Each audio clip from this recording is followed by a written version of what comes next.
What's good, YouTube? This your man Spill Dog. Man, I was sitting there thinking earlier tonight. I was saying, damn man, I wonder will Tank regret taking this fight with Jake Paul?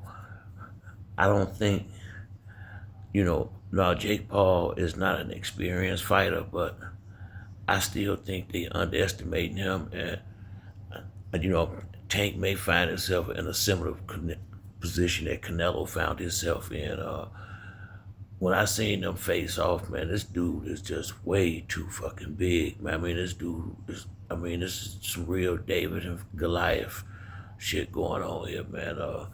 And I mean, Tank, my man, Tank a bad boy. We all know Tank can fight, but I mean, a guy that big, it ain't like Jake Paul don't know how to box. I mean, no, he ain't on Tank level, but Tank ain't his size.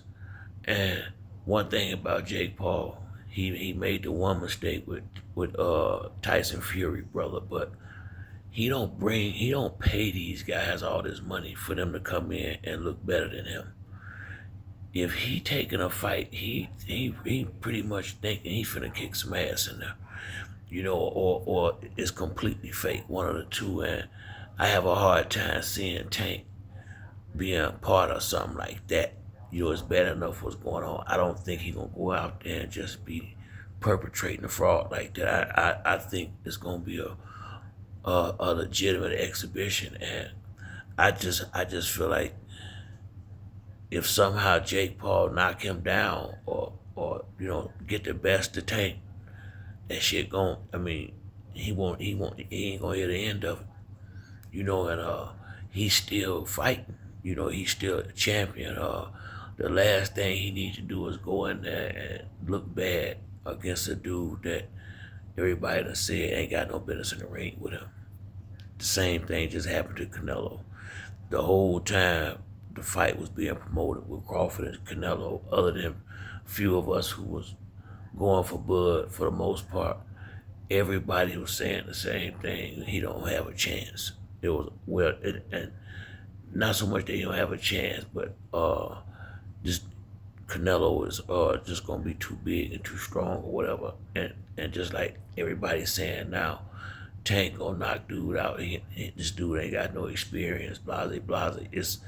It's the same, but in reverse to some degree, because this time the least experienced guy is the bigger guy that's the A side. And I just think this this shit could be hella embarrassing if you go out there and can't get nothing off, or can't get his shots off, and do no damage to this dude.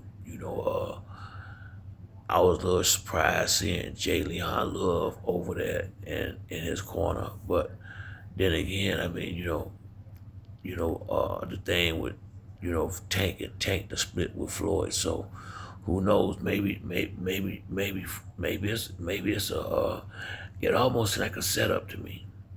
It almost seemed like they trying to set Tank up, and Floyd got a lot of pull with PBC. No, we know Jake Paul not a better fighter than Tank, but this man gonna be about 215 pounds, something like that. What Tank gonna be? Maybe 150, 155. I can't see him being no bigger than about 160, a 130-pound fighter. You know, and Tank got real power. I always say I think he could knock, he could knock a guy my size out, but it ain't like Jake Paul just walking in off the street. The man done had enough fights to know how to protect himself, if nothing else. And when you got the size, height, reach, power, I mean, everything is in Jake Paul corner other than experience. He's a younger fighter. I mean, this shit can go real bad for Tank. And no, it won't be on his official record, but it's the same way like with Devin Haney. If you go out there and look bad, you ain't gonna be able to erase that from the fans' mind when if it go the wrong way.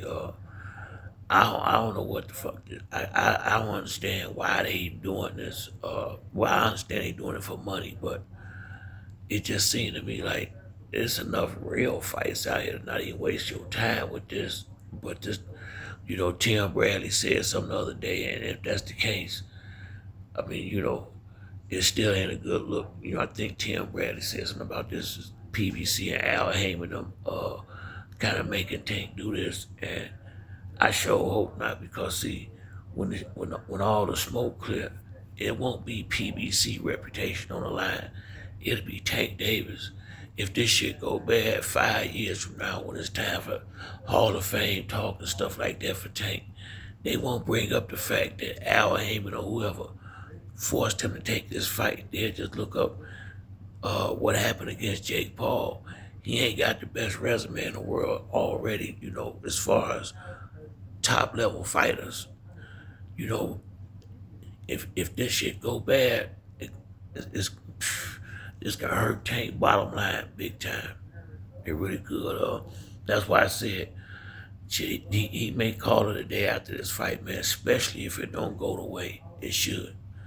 I just think, man, I don't know, because if they making him do this, it's fucked up. It's real. It's double messed up then.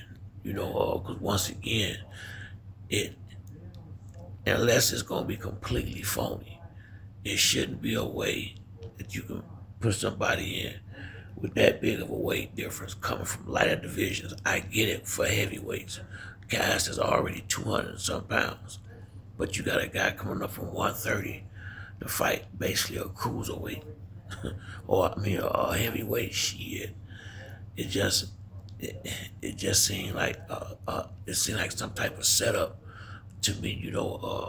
If Tank is the biggest thing on y'all promotion, on y'all thing, why would y'all put him in some shit like this? That's why I say, man, BBC falling off like bad dope, straight up. And I just hope Tank don't get twisted up in the midst of that shit and ruin his career. It's bad enough we probably ain't gonna see him fight some of the fights we want to see him fight. This shit right here better go right. Straight up. If it don't go right, same thing I said about Canelo. Tank could be in the house with the shades drawn for the next year, not wanting to come out here and show his face. Then gonna get pissed off, gonna get pissed off with the fans. All that if this don't go right. So I just hope everybody know what they doing, and hopefully Tank can come out of this shit with his reputation and everything intact, and don't go out here and let this dude embarrass him. But that's it for me on this video. If you like the video, like and subscribe. Till the next time, it's your boy Spill Dog. I'm out.